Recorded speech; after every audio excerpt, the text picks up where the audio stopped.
இதுதான் வந்து செல்வேஜ் அப்படின்னு சொல்லுவோம். திக்கா இருக்கும். இந்த பக்கம் பாத்தீங்கன்னா த்ரெட் வந்து வெளியில வந்துட்டே இருக்கும். நூலெல்லாம் தெரியுதுன்னா இந்த சைடு வந்து த்ரெட் வெளியில வராது. உங்களுக்கு டிஃபரன்ஸ் தெரியுதா பாருங்க. அந்த மாதிரி இருக்கா? வரல. ஸ்டிஃப்னஸ் இருக்கு. வித் வைஸ் இருந்து கொஞ்சம் இதுவா இருக்கு. பட் நமக்கு வந்து டயகனல் தான் கரெக்ட். இது வந்து இன்ச், இது 0 to 1 1 inch, 0 to 2 2 inch. ரெண்டு செல்வேஜ் இருக்கும் எப்பயுமே. இது வித் வைஸ் கீழே வித்துதான், நானே வித்துதான். செல்வேஜ் வந்து நம்ம லென்த் வைஸ் அப்படின்னு சொல்லுவோம். Direction length wise. இது வித் வைஸ் தெரியும். இது வந்து கரெக்டா 45 டிகிரி. அதுதான் முக்கியம்.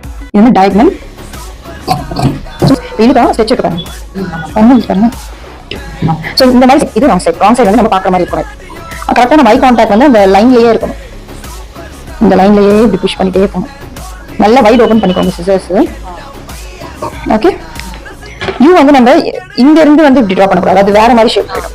யூ எப்படி பண்ணணும்? 1 inch தள்ளி தான் நம்ம ஷேப் கொடுக்கணும். இப்போ நம்ம ஓபன் பண்ணி பார்க்கலாம்.